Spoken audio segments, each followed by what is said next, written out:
Magandang araw po mga kapuntos, at sa araw na ito po meron po akong tampok na video para sa inyo at sana ay magustuhan ninyo. Kaya sa mga bago pa po sa aming channel, please po don't forget to hit the subscribe button at ang notification bell para maging notified kayo sa bawat video na ilalabas ko sa channel na ito. At bilang kahilingan po ng punto por punto team at naway maintindihan po ninyo, sana po wag nyo pong i-skip yung mga ads sa aming mga video. Sa maliit na bagay na po na yan, malaking tulong po yan sa ating programa at sa ating ministry. Sana po maunawaan po ninyo. Maraming salamat po, kaya wag na po natin patagalin. Simulan na po natin.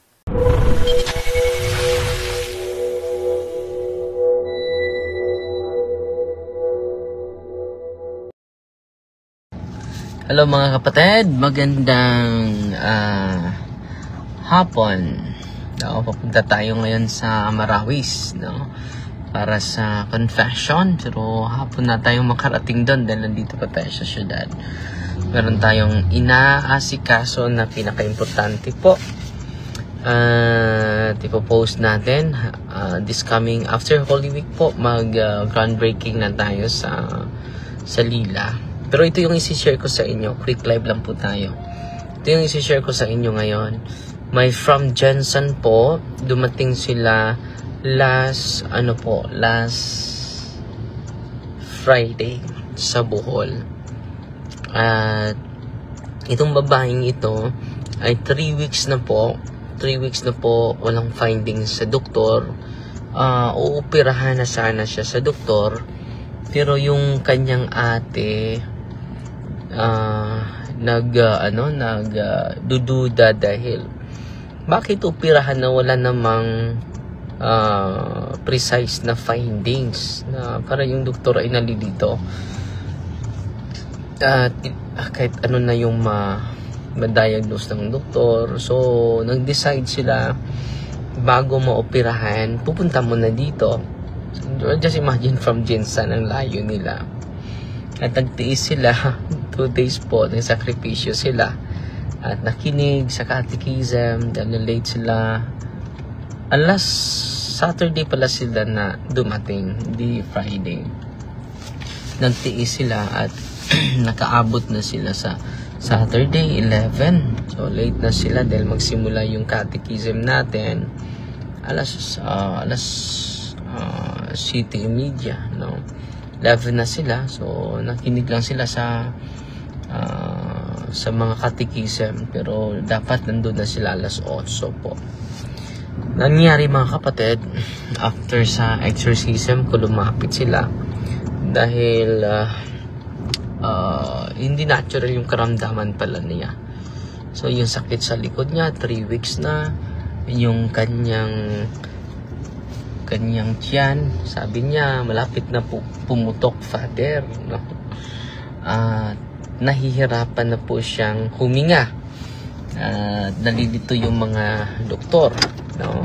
Sa kanyang sakit mga kapatid, no? At ang nangyari mga kapatid, so welcome natin siya sa Sacrament of Confession, Sacrament of Healing, Anointing of the Sick, and then magsamba lagi, no? At din binibigyan natin siya ng prayer of deliverance. Alam niyo mga kapatid, tuwang-tuwa po siya ngayon kasama yung, anong pangalan na si Catherine? Ano ang apelido ni Catherine? Yung Karina sa Jensen, si Catherine at si Christina, no? Masakit yung likod niya. Tuwang-tuwa sila umuwi dahil completely healed po, no? Hindi siya makaupo mga kapatid. Kung tatayo siya, dahan-dahan. Pero kanina, nakaupo na po siya, nakaswat na, no? So tungtuwa po yung kanyang mga kasamahan, 3 sila. Yung boyfriend niya at yung kanyang kapatid. So kung yung sakit natin ay hindi talaga natural, yan ang mangyari, uubusin ng demonyo yung ari-arian mo. Hanggang it will lead you to depression mga kapatid. Magpatubol ta sa it will lead us to depression, mga kapatid.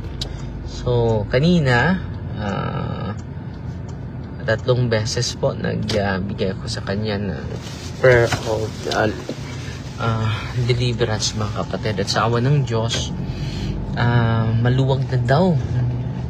At yung kanyang tiyan na lumubo at nanigas. Just imagine ha, nanigas yung kanyang tiyan, no? At yung mga findings ng mga doktor iba-iba. So hindi siya pumapayag na magpa-opera. Yung kanyang lahat ng mga karamdaman niya ay nawala, no? So sacramentals makatulong sa atin. At yung sacraments kapag hindi natural yung karamdaman natin. Okay? Bye-bye po. Fight Team Maria that accept thee with a humble heart. No? Father, the Son, the Holy Spirit. Amen. God bless.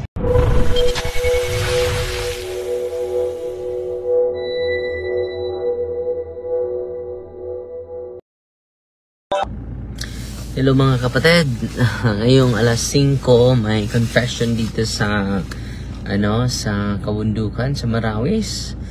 At sa mga nandito, mga parokyano, punta na kayo. Ngayon alas 5 hanggang matapos tayo para mabigay natin yung Sacrament of Confession. Kahapon po ang daming ini-exercise natin kahapon. At mga alas 8 na ako nakagising sa umaga, no, dahil ang pagod ng katawan ko. So, isa sa mga in-exercise ko,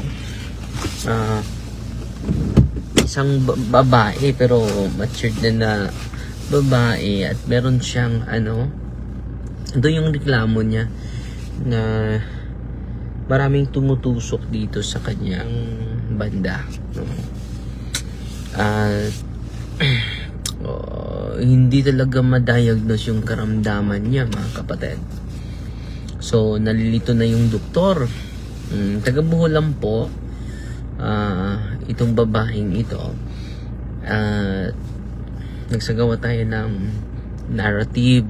Gumagawa siya ng narrative sa kanyang buhay. And then, ang daming nilapitan niya ng mga occultista, mga spiritista, para matulungan siya. Alam niyo mga kapatid, no, dahil ang exorcist ay makasagawa ng imperative question, imperative command. Tell me how many are you, no? Tell me your reason why you harass her body, no? Grabe, ang daming demonyo.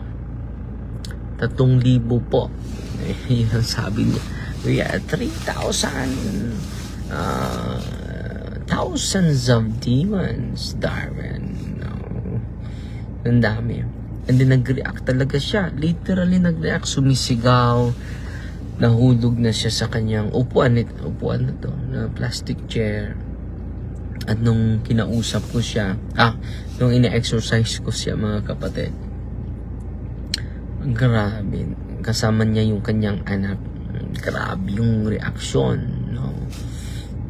Thousands of demons, no? Pero after mga 1 hour na exorcism ko sa kanya, 100 demons left, no? At yung doorway ng demonyo is curse because of envy, no? Just imagine yung yung stula natin, ilagay lang dito sa kanyang banda. Grabe, sisigaw, mga kapatid, no? Madami kami dyan, madami kami. Yun sabi niya, dami kami sa kanyang dito banda, no?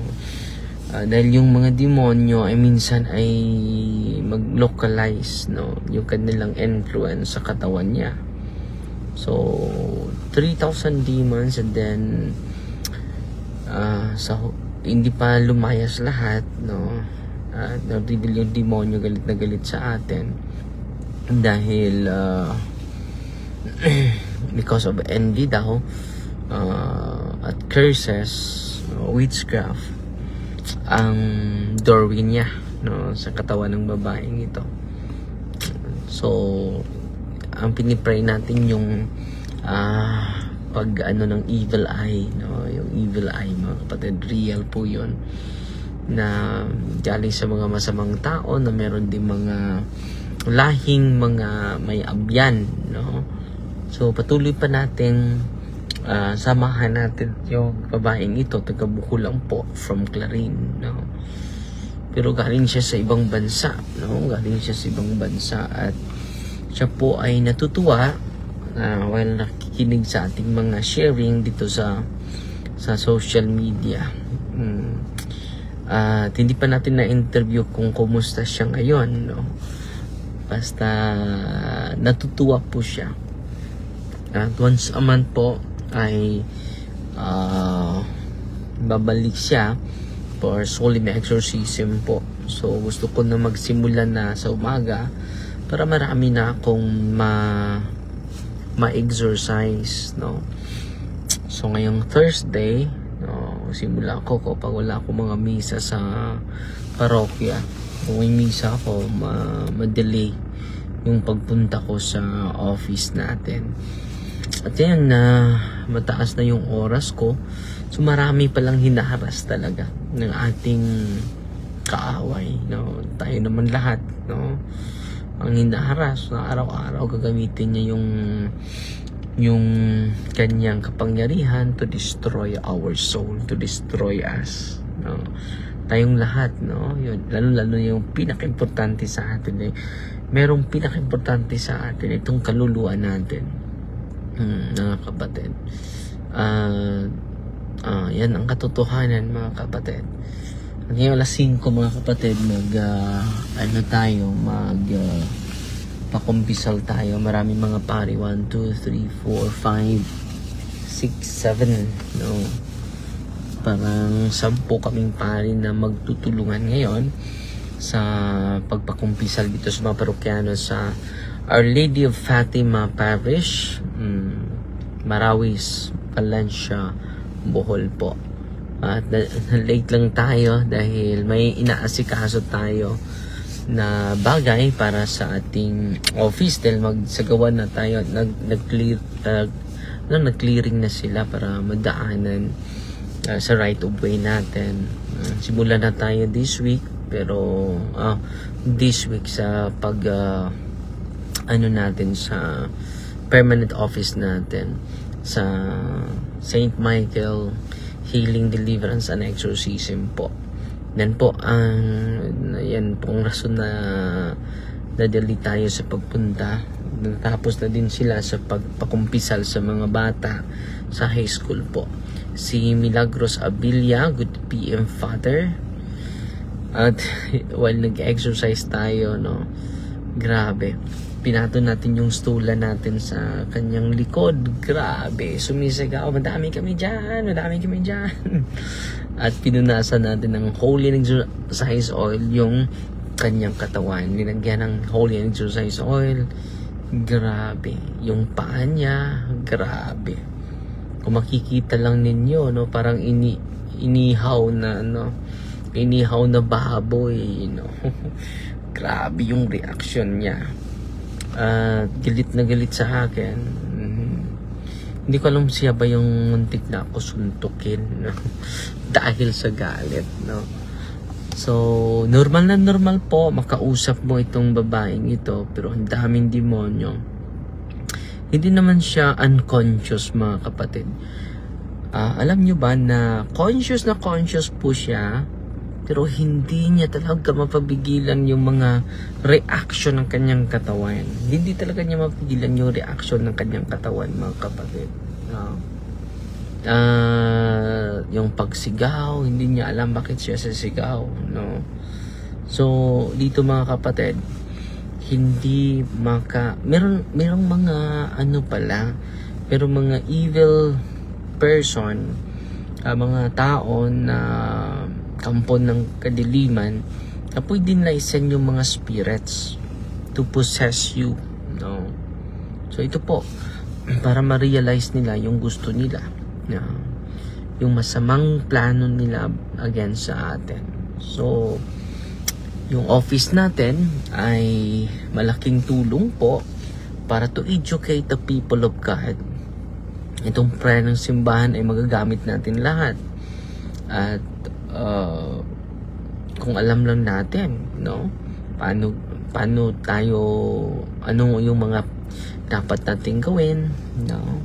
So, from Thursday to Sunday po, open yung office natin. Thursday to Sunday po, open yung office natin. Dapat 7 AM, nandun na po kayo. Dahil marami talagang bibisita natin from Thursday to Sunday po. At nag-exercise po tayo sa mga araw na yan, no? Kaya nga, marami tayong mga karanasan na na-share sa inyo. From Luzon, Visayas, Mindanao po, no? Hindi nyo akala, hindi ko lubos nagagastos sila, pupunta lang dito, no? Dahil hindi po yung sarili natin ang ibinibigay natin. Ang binibigay po natin yung aral ni Kristo, yung katotohanan, at yung sakramento ni Kristo. Dahil kinakailangan natin yan. All priests are healers. So, salamat po, Ami Nailga, nanood sa atin from Cebu City. Uy, baba. No, nanood sa atin ngayon. Salamat. Quick live lang po tayo, ha. Quick live lang po yan, no. So, Fighty Maria, Tatax FD with a humble heart po. God bless.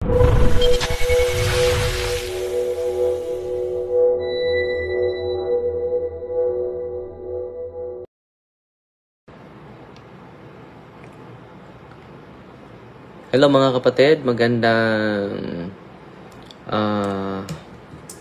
gabi po. Kumusta po? Galing tayo sa Marawis at maraming mga kapatid natin na nangumpisal, no? Salamat sa Diyos, no? At maraming nangumpisal at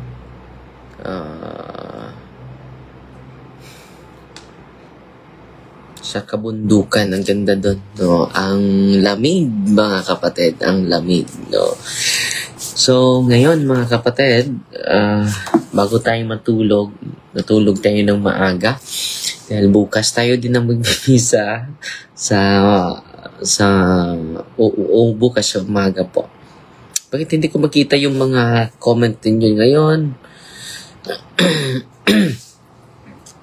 So, kapayapaan po sa puso at isipan natin at dalhin natin kahit sa social media yung pag-ibig at kapayapaan ni Kristo po. Ipagdasal natin ang ating Pilipinas, no, lagi, lalo-lalo na yung mga senador natin, national candidates sa local din natin, atin silang ipagdasal na mapuspos sa banal na espiritu po. Mag-focus po tayo, hindi po tao yung kalaban natin, kundi ang masamang espiritu po, no? Nasa likod ng ating pag-aaway. So patuloy tayong magdasal sa bawat isa na maghari yung pag-ibig ng ating Panginoon. Okay? So, ngayon mga kapatid, dito na lang ako maghahanap ng mga comments niyo. Quick live lang po tayo para makatulog tayo ng maaga, mga kapatid. Okay. Hindi ko din mabasa yung mga comment niyo. Si Manilyn Sungano, hello Father Darwin. Si Yareta Ver Mato, salamat sa Diyos nakapangumpisal. Praise the Lord, no? Magandang balita yan, ha? Si Ruben Lungakit, no? At si E.G. Gava, 100 stars. Mayang gabi, Father, watching from Biasong, Talisay, Cebu. Kumusta sa mga kapatid natin sa Talisay, no? Si Jennifer Llanos, good evening, Father. Shout out sa Buanga, Sibugay. Salamat po si Jason Gores na nood sa atin ngayon. No? Ito yung isi-share ko sa inyo, mga kapatid. Isa sa mga ini-exercise ko last Sunday, kahapon po, ang ganda talaga during exorcism, mga kapatid. Patanong natin yung may imperative question. Ang mga exorcist, no? Yung prinsipyo. Hindi ko lang makita yung page dito. Pero sa old na, revised na po ito. No, hindi ko makita ng page dito. Yung prinsipyo. Ang ganda. Sasagot yung mga masamang espiritu during prinsipyo. Ano, kapatid? Pinahanap ko ngayon. Lalo-lalo na yung mga open demons. Namangha yung mga family members nila dahil sumasagot talaga yung mga masamang espiritu, nag-reveal sila. Pero hindi, meron lang mga limited na question, mga kapatid. Tulad ng your name, ano yung pangalan mo, tulad ng tell me your number, yung ilan sila nakapasok sa katawan niya. So, nakalimutan ko yung page dito sa prinsipyo po. Pero sa old, alam ko, andun sa ating ito, nakalimutan ko ng page. Ang ganda ng ritual ng simbahan. May imperative na ang simbahan, imperative question nandito sa ritual ng simbahan. Ang ganda talaga. And then, kung open demons, mga kapatid, sasagot yung mga demonyo, ilan sila, sasagot din sila kailan sila aalis. So, yung isa, alam nyo, sabi ng mga demonyo, 10 demons daw, yung 10 legions ang pumasok sa babaeng ito. So, 2 taon na po kami nag-exercise sa kanya. No? Last exorcism ko, last Sunday, ang natira po ay 2 legions na lang. Nagda-narrate yung demonyo, mga kapatid. No, sabi niya, we hate you, Darwin. Pinagalitan ako ng demonyo. No, we hate you, Darwin. Before we are 10 legions, but now our friends left. No, dahil patuloy kang nagdadasal at patuloy itong babae pinaprocess ninyo. Galit na galit siya. Itong demonyo, mga demonyo. At hanggang may natira, 3 na lang yung natira, high rank. No? 3 high rank, hindi pa sinasabi yung mga pangalan dahil sinabi niya, kapag sasabihin namin sa iyo, no, makalayas na kami. Paulit-ulit.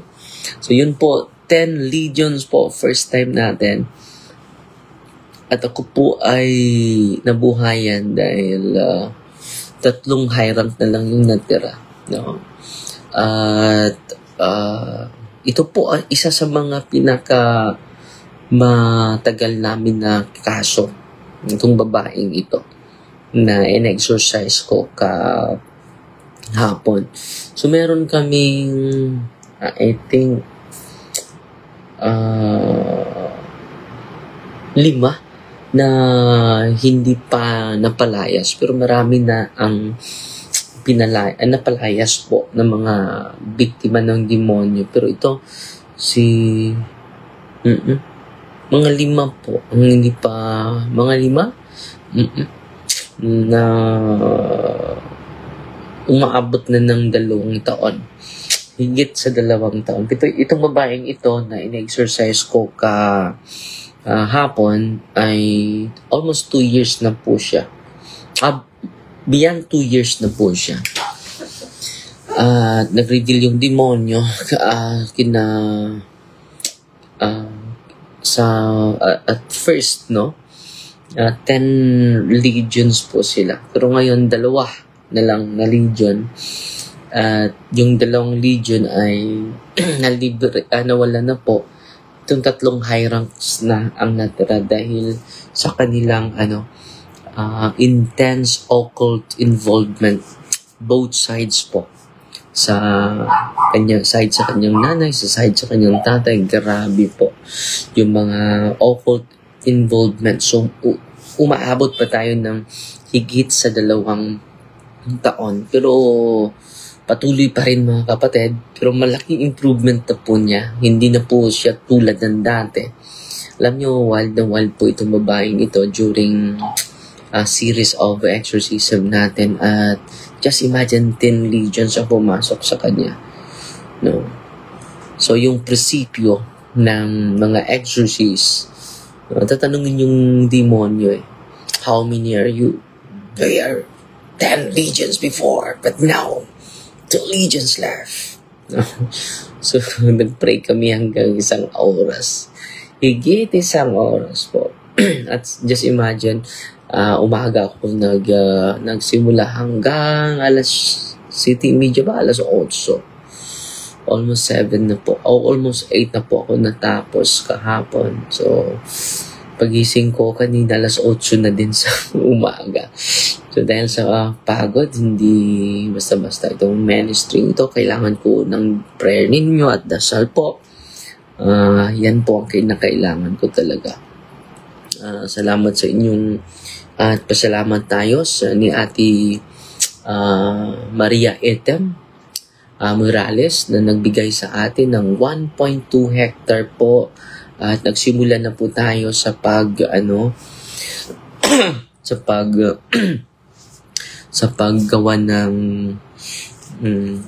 paggawa at officially na po na donated na po, may pirma na po sa ating mahal na obispo. So 1.2 hectare.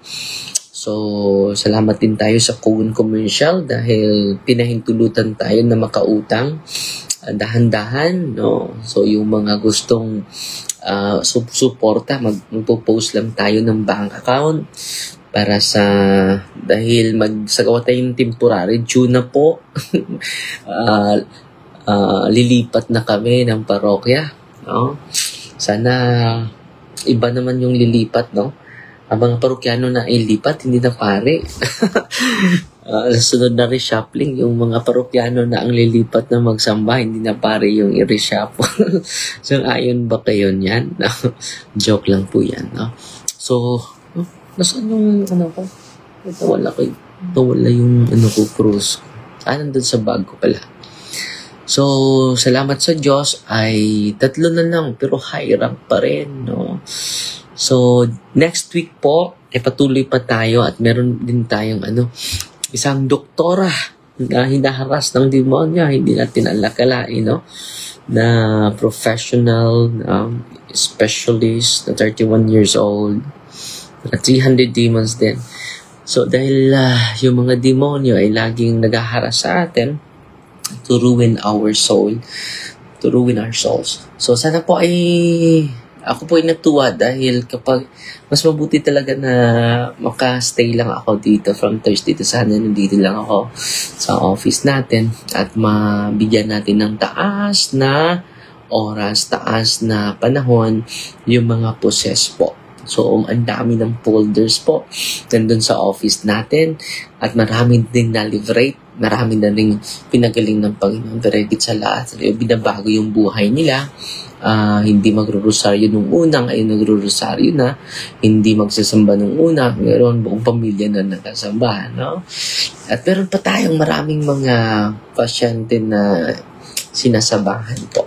At salamat pala sa mga tumutulong sa atin, 18 seminarians po. Salamat po ako sa inyo. Almost a year na tayo January nagsimula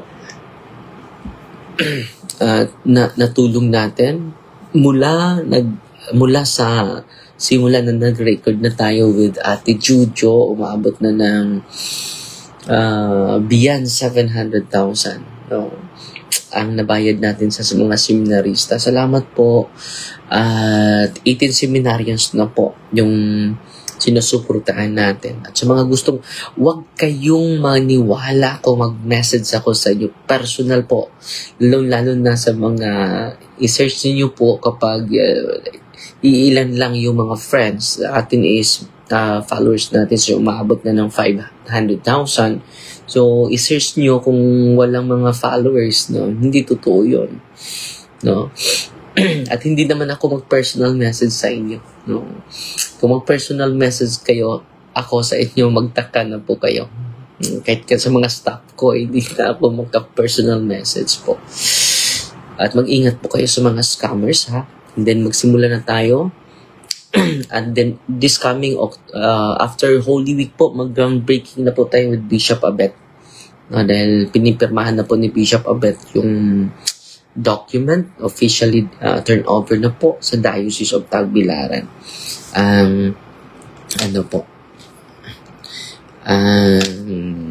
Lupa po. No? Pasalamat ako sa mga star senders natin ngayon. Salamat po mga kapatid, ha. Siguro mag-live lang ako ng one more. No? Si E.G. Cava, 100 stars. Si LGN Besas, Yuma, 100 stars. Si Patrick Cabasan, 310 stars. Si Shalalov, 150 stars. Si Gladys Pinili, walang absent, 100 stars. Si Ching Molina Foro, bago 50 stars, bago to. No? At si Eden Mirantes Clemente, ay gabi, Father, kumusta? Okay po. At mag-relive tayo. I-share ko po sa inyo itong humility of the heart, no? Bago tayo matulog, mga kapatid. So, Fighting Maria, the Tax FD with a humble heart po. God bless.